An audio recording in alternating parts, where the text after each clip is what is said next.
Bonjour à tous. Aujourd'hui, nous interviewons Frédéric Fanget. Frédéric, vous êtes médecin, psychiatre, psychothérapeute et aussi serial auteur de livres à succès dont Oser la thérapie de la confiance en soi et Affirmez-vous. Aujourd'hui, dans le cadre d'un livre collaboratif écrit à 26 auteurs, nous nous interrogeons sur ce qui fait la flexibilité comportementale et la capacité à s'adapter dans un monde qui s'accélère. Bonjour. C'est quelle part dépend de la personnalité, de l'éducation, des transmissions intergénérationnelles, de l'environnement. Il y a énormément de choses à dire là-dessus. Alors, je vais essayer d'être un peu clair. Nous, dans notre domaine, tu le sais bien, Brigitte, j'ai vu que tu en parlais pas mal, il y a l'aspect neurosciences et il y a l'aspect psychologie. Alors, en termes de neurosciences, je crois qu'il y a deux concepts, mais que tu dois sûrement connaître, qui sont très importants. C'est la plasticité cérébrale et les neurones miroirs. Oui. Alors, qu'est-ce que c'est que la capacité à s'adapter et comment ça marche dans le cerveau? Je reviendrai sur la notion de personnalité et l'éducation après, transmission environnement. Alors, le cerveau, disons que cette histoire de savoir ce qui est transmis, ce qui est l'inné et l'acquis, il y avait un grand livre de Jérôme Kagan dans les années 80 qui s'appelait L'inné et l'acquis, qui faisait des temps de recherche fantastiques d'ailleurs, mais on ne raisonne plus comme ça. Parce qu'à l'époque, moi, quand j'ai commencé ma médecine, on me disait, vous avez un cerveau et vous allez perdre des neurones jusqu'à votre mort progressivement. Voilà. Donc, on avait un stock. D'ailleurs, on nous disait, c'est l'époque de l'arrivée de l'informatique, votre cerveau, vous l'utilisez à 10%, comme les gens qui ne savent pas trop utiliser l'ordinateur. Et en fait, voilà. Donc, on avait cette idée qu'il y avait la génétique, qu'on avait une génétique, qu'on avait un terrain, qu'on avait un tempérament, et qu'à partir de là, on allait passer notre vie comme ça, avec notre génétique, et puis il y avait les doués d'avance, il y avait les moins doués, il y avait tout ça. Bon. Alors, ce n'est pas totalement faux, mais c'est vraiment à nuancer, parce que on s'est rendu compte assez vite, et en particulier quand on a travaillé sur les neurones miroirs et la plasticité cérébrale, que le cerveau était en évolution permanente. Alors, en fonction, certes, de ce qu'il avait comme héritage, on est d'accord, mais aussi en fonction de ce qu'il vivait par rapport à son environnement. Donc, de toute façon, la question individu-environnement avec les allers-retours dans les deux sens, ça va guider toute la ligne de toutes mes réponses à cette question. Donc, le bébé, il naît avec un capital. Très tôt, les neurones miroirs, il y a les études de la Pitié-Salpêtrière là-dessus, les neurones miroirs vont entrer en action et on se rend compte que des bébés de moins de 3 mois font de l'imitation de modèles avec des expériences avec des glaces sans pain, etc. Bon, donc ils sont déjà capables d'apprendre. Leur cerveau apprend déjà à cet âge-là. D'accord. Bon, alors j'en passe, c'est des meilleurs. Il y a tous les travaux de Stanislas Dehaene aussi, qui est celui qui inspire Blanquer pour la neuroéducation, qui développe bien ça. Si tu as l'occasion d'écouter sa vidéo du Collège de France, c'est fantastique. Il faut s'accrocher. Moi, je suis obligé de couper toutes les minutes, de revenir en arrière, mais c'est génial. En Stanislas Dehaene en vidéo, génial. Et il explique bien que chaque âge, voilà, on va apprendre des choses. Il y a d'ailleurs des âges pour apprendre, par exemple les langues. Enfin, ils en ont tiré pas mal de conclusions pour l'éducation. Et donc, ce petit bout qui va grandir, il va être en rapport avec un environnement. Et le cerveau, c'est pas uniquement, comme on pense au début, un organe qui va se dévitaliser, s'épuiser avec l'âge. C'est aussi un cerveau qui est ouvert à l'environnement, qui va voir ce qui se passe. C'est-à-dire que si même par Zoom, là, tu me regardes lever mon bras, me toucher le nez, vous deux d'ailleurs, les zones de votre cerveau qui font le mouvement de toucher votre bras avec votre nez à vous sont en action, même si vous ne bougez pas. Même si vous ne bougez pas, Hervé. Le simple fait de me voir faire ça, votre cerveau, il fait ça. Vous ne le faites pas, mais votre cerveau, il le fait. C'est ça le neurone miroir, c'est-à-dire qu'il est capable d'aller prendre dans l'environnement des informations et de les traiter. Donc, ça introduit un concept fondamental dans les années 80-90, c'est que le cerveau est ouvert sur la vie, ouvert sur le monde, et ce n'est pas que lui qui envoie des informations à nos jambes pour marcher, à nos bras pour bouger, à nos yeux pour voir, c'est aussi, il reçoit de l'information. Et quand cette information revient, elle va, en fonction de l'information dont il s'agit, faire travailler certaines zones du cerveau et pas d'autres. Si, par exemple, je suis très tôt devant un ordinateur parce que c'est mon métier, eh ben, mes neurones de la vision vont être très développés. Si je suis joaillier, que je fais des pierres précieuses toute la journée, mon cerveau de la zone de mon pouce et mon index va se développer. Même quand j'aurai encore 60 ans, il va continuer à se développer. Donc, on est là sur une conception lifetime de l'évolution du cerveau, où c'est un peu, déjà on a parlé de ça, de cette idée de notion sur la vie l'autre jour, mais on en a parlé en psychologie, on peut en parler aussi en neurosciences, où notre cerveau est sans arrêt ouvert. Donc, on comprend bien. D'ailleurs, on avait l'expérience des enfants roumains, là, Ceausescu, qui non seulement qui ne grandissaient pas dans les internats pour enfants, mais qui ne se développaient pas intellectuellement, parce qu'ils n'avaient pas de retour d'information. Si tu mets quelqu'un en isolement sensoriel, il y a un moment donné, il ne développe plus d'informations. Donc, voilà, il y a à la fois ce qu'ils ont montré, là, les mecs de la grotte, des trucs, des rythmes qui sont, eux, préprogrammés, qui existent. On ne dit pas que la génétique, ça n'existe pas. Donc, ça existe. Donc, il y a une génétique de la capacité de l'adaptation sûrement, mais très vite, si tu as un gamin qui naît avec un environnement de gens qui sont sans arrêt soumis à des enjeux, des échéances, des traumatismes, des trucs difficiles à résoudre, eh ben, tu vas apprendre très vite à t'adapter. Entre parenthèses, nous, on décrit quand même chez les anxieux une éducation couvée, une éducation cocon, qui a tendance à priver l'enfant, à tellement le protéger, qu'il va être privé des problèmes à résoudre dans l'environnement. Ça, c'est important à savoir parce que mais je vais y venir après, parce que là, je fais déjà la psychologie, mais je vais y venir à l'apprentissage. Mais déjà au niveau neurocérébral, retenez ça, plasticité cérébrale, mon cerveau, il bouge tout le temps, il fait des connexions synaptiques tout le temps, même à 80 ans. Hein. Quand tu prends des groupes d'Alzheimer, tu les mets en groupe, tu leur fais rappeler leurs souvenirs, parce que de toute façon, ils sont plus capables de se rappeler ce qu'ils ont fait la veille, mais ils se rappellent ce qu'ils ont fait il y a 60 ans. Ensemble, ils redéveloppent des connexions synaptiques. Alors, on parle de connexion synaptique parce que ce n'est pas le cerveau qui va pousser, qui va grandir. Hein. C'est beaucoup plus microscopique que ça, mais voilà. Donc, des connexions synaptiques, on va en faire en fonction des comportements qu'on a. Et donc, et ça, c'est un peu vrai pour toute la psy, si vous me demandez la capacité de s'adapter, ça dépend de la personnalité, de l'éducation, transmission de l'environnement. Bon, eh ben, c'est comme tout. Je peux répondre pareil pour l'anxiété ou pour la dépression ou pour la dépendance à l'alcool. C'est-à-dire que, par exemple, on sait qu'il y a des cerveaux dépendants, mais on ne sait pas s'ils l'étaient génétiquement. Par contre, ce qu'on sait, c'est que, par exemple, dans l'anxiété, tu as une neuromédiation cérébrale sérotoninergique qui déconne. Les gens qui s'adaptent sont des gens qui ont une souplesse neuronale, appelons-la comme ça, ce n'est pas un mot correct, mais disons, qui ont une capacité de faire des choses qui est développée, alors que les anxieux, par exemple, ils se rigidifient. Mais est-ce que c'est parce qu'ils n'ont pas les bons réseaux neuronaux au départ, ou est-ce que c'est parce que l'anxiété fait que, par exemple, ils vont être obsessionnels, ils vont vérifier 5 heures par jour, ou se laver 5 heures par jour, et ce comportement obsessionnel, le cerveau, il le voit, et il l'intègre. Ouais.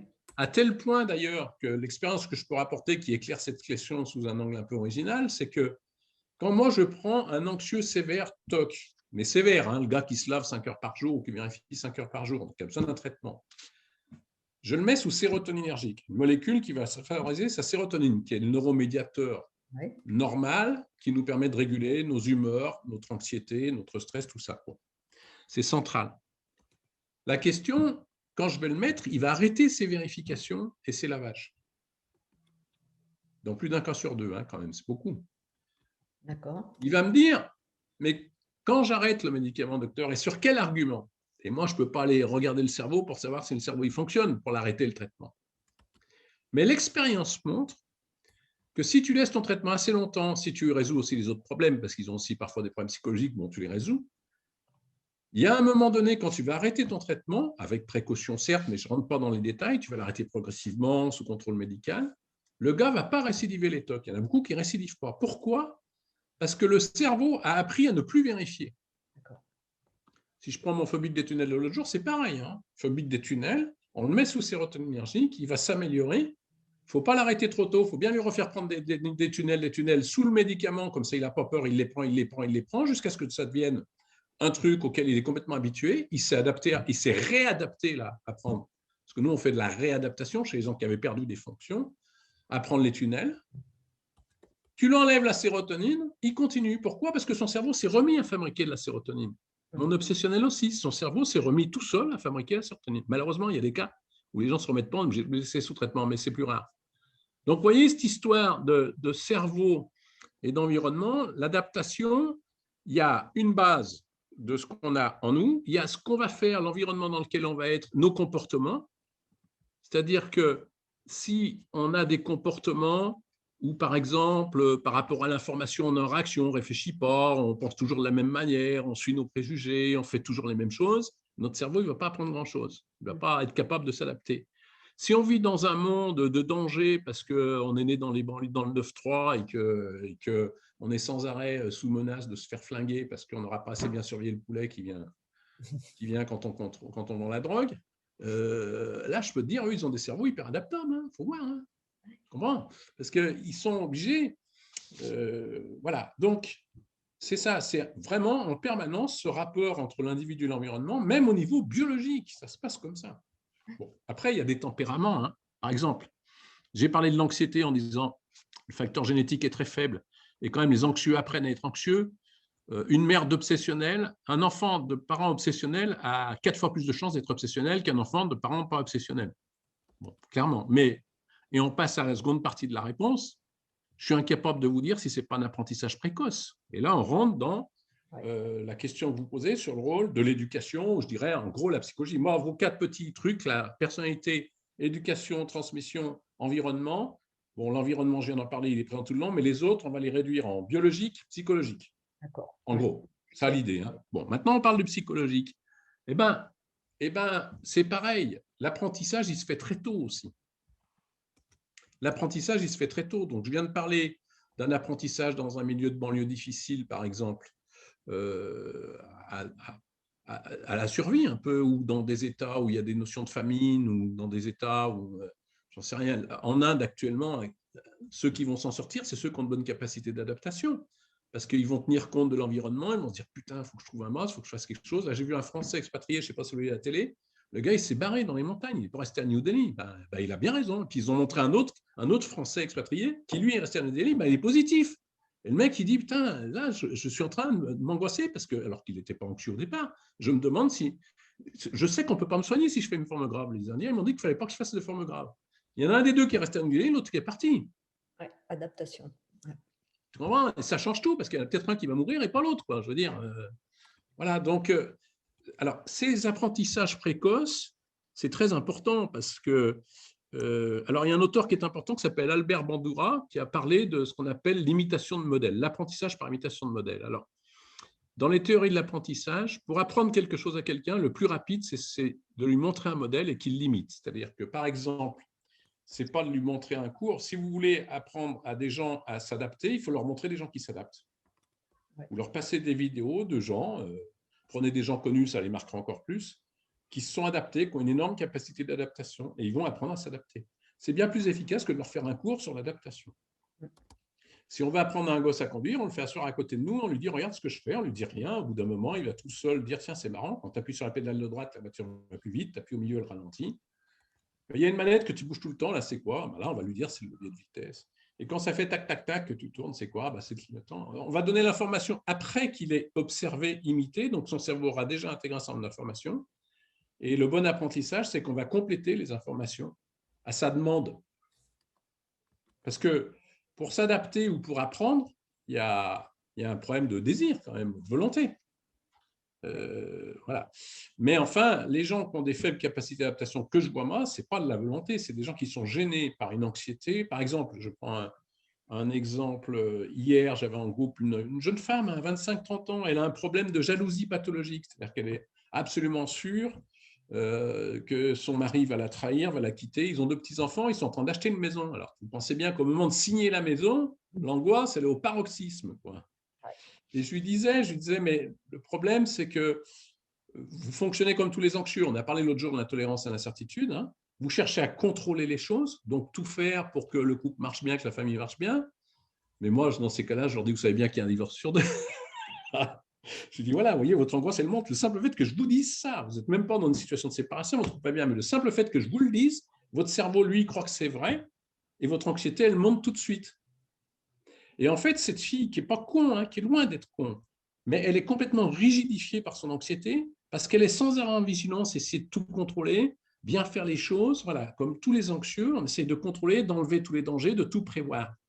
Tu dis oui, mais vous êtes déjà, elle a moins de 30 ans, elle s'est déjà rendue compte que c'était une course sans fin, ça. Et que les tentatives de contrôle avaient comme effet l'inverse de ce que vous souhaitez, c'est-à-dire qu'au lieu de lui donner des possibles adaptations, ben, elle se rigidifie. Et c'est cette rigidification, donc elle est devenue très perfectionniste, elle contrôle tout. C'est cette rigidification, nous on appelle la rigidité psychologique, qui est un concept très ancien en psychologie, qui nous a amené à dire, pour traiter ces gens, la solution, c'est la flexibilité cognitive. C'est là qu'on a introduit le concept de flexibilité cognitive. Donc cette fille, on lui apprend à chaque fois qu'on lui pose un problème et à imaginer toutes les solutions possibles. Alors, je voulais en parler dans la réponse 3, mais je peux peut-être donner une solution qui me vient en tête tout de suite. Je vous la mettrai dans la réponse 3 pour les conseils pratiques. Alors, les conseils pratiques, ma réponse, elle est très simple, c'est y a-t-il un chemin pour tous? Alors, les méthodes, elles sont communes à tout le monde. Je vais vous en donner une. Par contre, l'application des méthodes, elle est individuelle. Voilà. Alors, une méthode par rapport à cette fille dont je parle, par exemple, donc quelqu'un qui serait rigide, qui aurait de la peine à s'adapter, on va lui poser des petits problèmes tout bêtes. On va lui dire, je vous l'ai déjà raconté, l'histoire de la personne qui sort de son bureau et à 5 mètres, 6 mètres, il y a 2 de ses collègues, on sort de réunion d'équipe. Hein.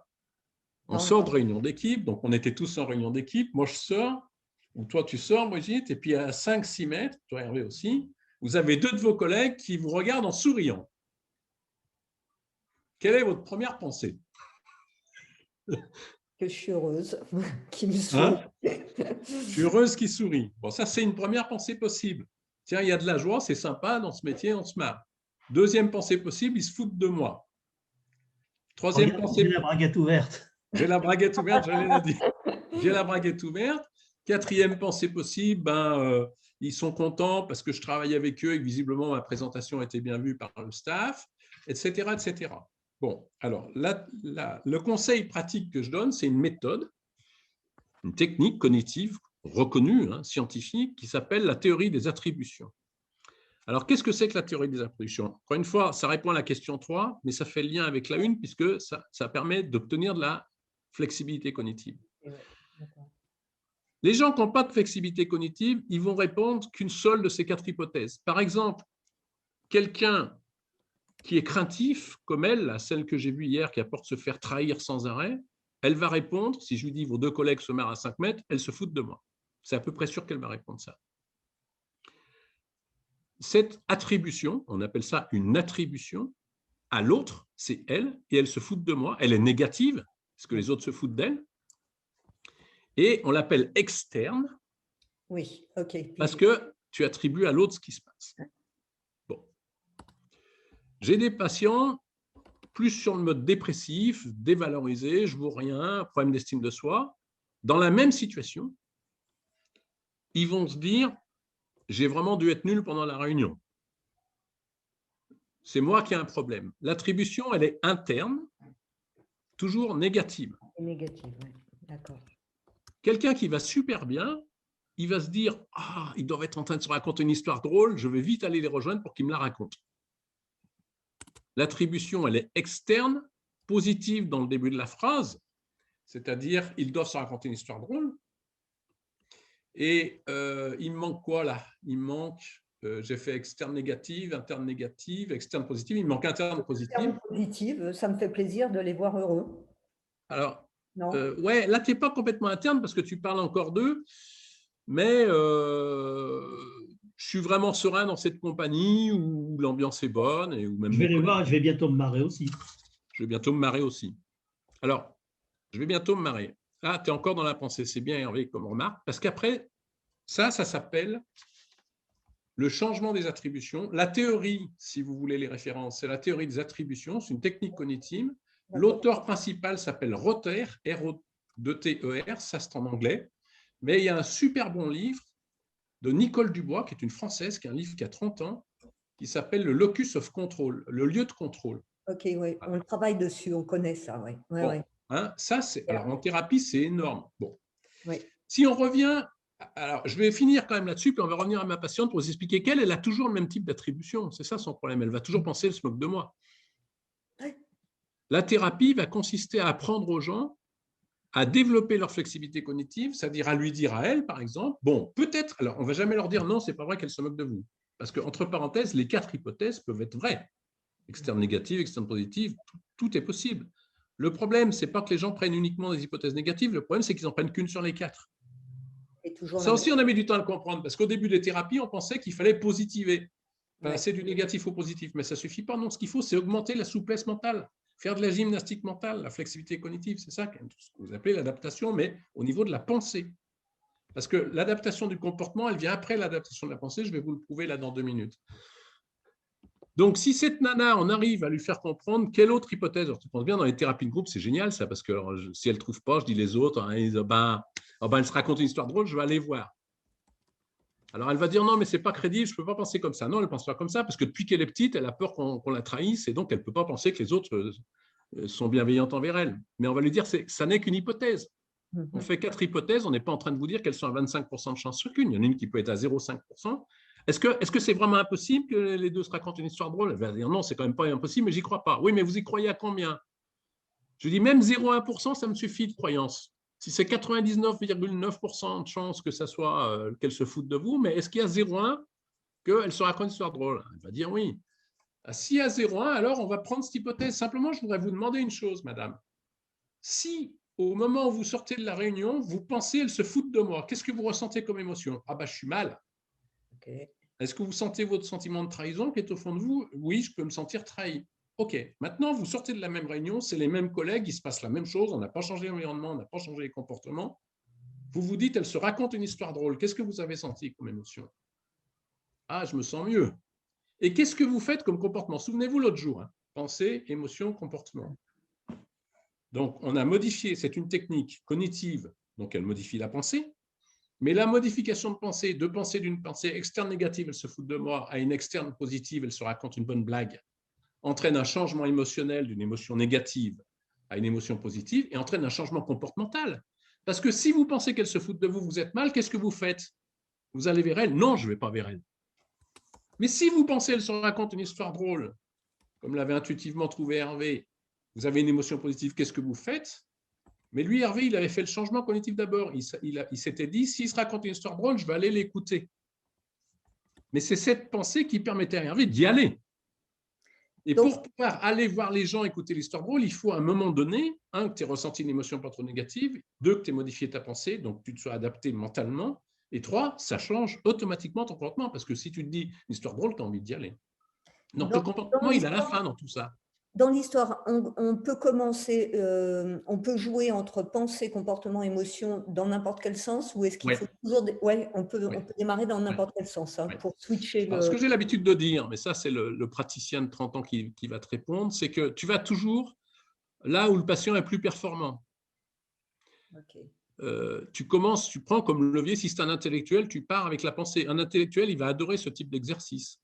Si c'est quelqu'un qui pense très peu, qui n'a pas de temps intellectuel, tu vas peut-être plutôt prendre une technique émotionnelle ou comportementale. Bon, ça, on ne va pas tout dire aujourd'hui, mais là, je vous prends l'exemple d'une technique cognitive parce que c'est les moins répandues, c'est pourtant les plus intéressantes à mon sens, mais voilà. Donc, si cette fille, elle apprend dans cette situation à se dire, c'est un réflexe pour moi qui vient de mon passé, qui vient de peut-être… Alors, elle a un tempérament hypersensible, donc côté biologique. Clairement, hein. Ça, l'hypersensibilité, ça, c'est inné.